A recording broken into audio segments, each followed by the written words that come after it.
Welcome back to Streamline Entertainment. We're going to be talking about the value of money and why it is important to have it, especially um, when you get out of your 30s into your 40s and 50s. Why it is important to act now, even if you're in your late teens, early 20s, because it builds a future for you and an opportunity to maybe put it into a business or expand. I'm going to start with consistency. So, consistency, it could be in work, uh, with your business, um, with something you're passionate about, maybe an online business, or basically you're in business with someone else. Working to sometimes a high schedule can be hard. It can be exhausting. It can be sometimes, how can I put it? Sometimes disinterested if you sometimes can switch off thinking, why am I working so hard for money? But what you've got to realise, those 5 days a week um, for a year can make a massive difference. For instance, if I'd say, I think the average person, I'd say maybe gets anything between £1,600 and maybe £2,000 a week. Just say between 25 and 28,000, or maybe 24 to 28,000 a year. You know, the you have to put in uh, a lot of effort to get something out of it. Okay, just say your rent is between £600 and £800. At the end of the day, that's quite a bit, especially if you rent it in a flat, or these days you've got a mortgage. Mortgages could be maybe £1,200 a month plus more, depending on the pay. But let's just go if you've got an apartment or something like that, and it's between seven and just say £800. So you've paid that out. You've got to pay your council tax on top of that, which could be anything between say 150 and 250. Food, just say anything between 80 and £150 a week. You've got to think about internet. You've got to think about mobile phone bills. Basically, other bills you have to come through, water bills, electricity. It all costs. So just say out of that £2,000, by the time you've actually spent out, you've probably got maybe 150 quid, 150 quid to yourself, if that. You've got to look to save at least 50 to £100 a month of that, which is not easy sometimes on the cost of living these days, but you've got to look at that. The other thing is, which is really important as well, is saving money for a rainy day, because you might lose your job, or you might be doing some temporary work which generally has come to an end. So it's important to get between £3,000 and £4,000 to steady you until you get another job. Yeah, you know, you could sign on for a little while if you're not working, but if you're between jobs, at the end of the day, you can save. It will just save you, like I said, going back to the job centre. Basically, you know, even if you could be out of work for 2 weeks and find something temporary, and it just saves you from that saving saves you from starting again, and it could come into play if you need to travel, if you need to get to interviews, or you need to keep the up running your car.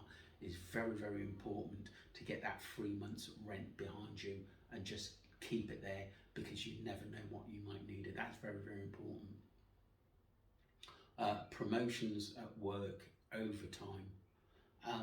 sometimes if you, especially if I reckon, you know, between like you're 20, 25, you may be saving for a house, or you may be just putting money away and thinking what to do with it, say over the next couple of years, maybe get a mortgage, or maybe get a place to rent, or you want your own place and you're living with your parents, or you want to put it into a business. Save. Saving is very, very, very important. Very, very important. Promotion at work. If there is overtime, do it. If it's 1-2 hours overtime, and it could be the same rate, then just do it at the end of the day, because like I said, that extra 100 quid or 150 quid over a year, that's still quite a bit of money saved, which is important. It also could lead to promotion at work, supervisor, managerial roles, even higher. So it's worth sometimes putting that effort in.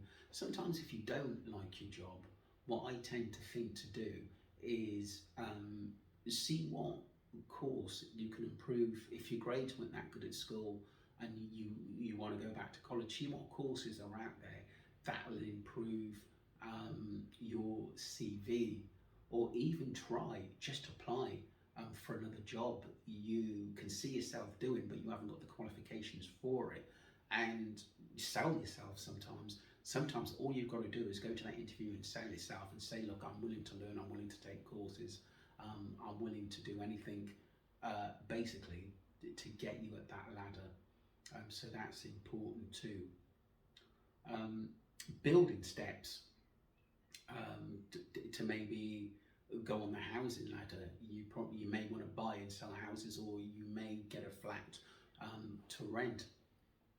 This is all in basically going back to consistency and saving, because once you've got a certain amount of money, you can work towards getting a mortgage, getting a second mortgage, going into business.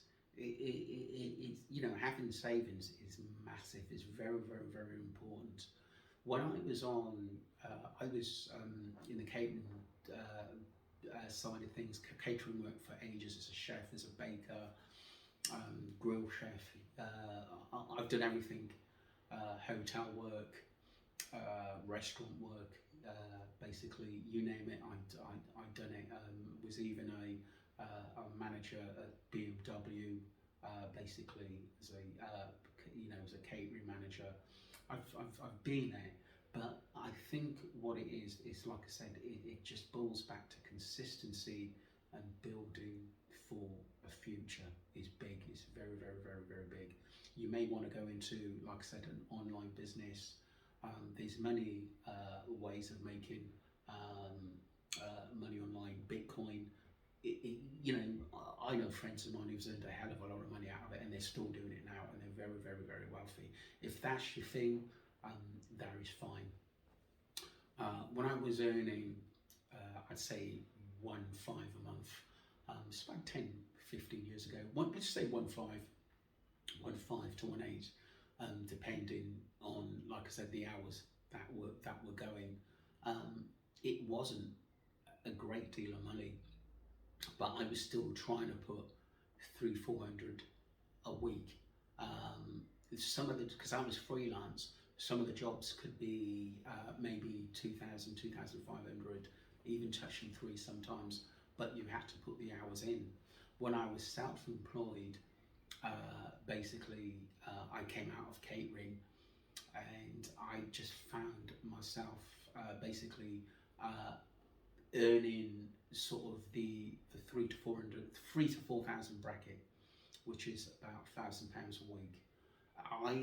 It started to sort of change my mindset, because I could save, but I also felt comfortable in myself as well, where I could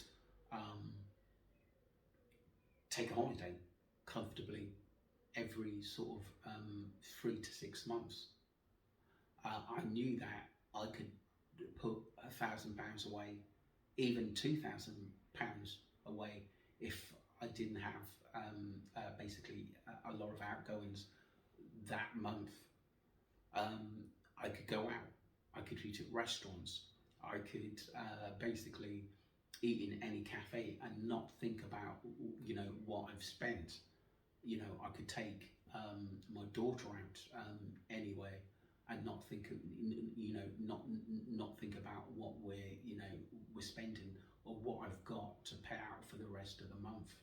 It's like I said, once you step up that ladder and you're on that sort of kind of money, it does become more comfortable for you, and it boils down to consistency and the correct investment and growth too.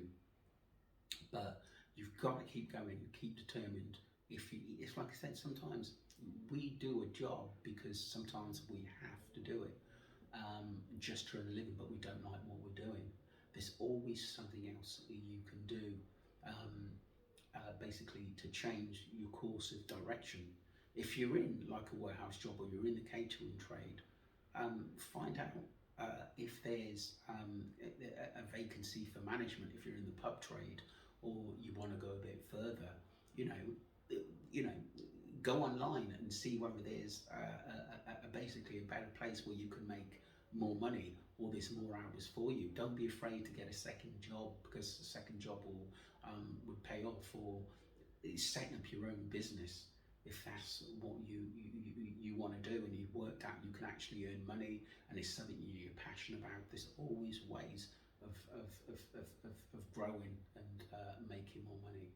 So that's my view on the value of money. I'm gonna come with more topics. I got one on gambling, which I'm gonna do tomorrow.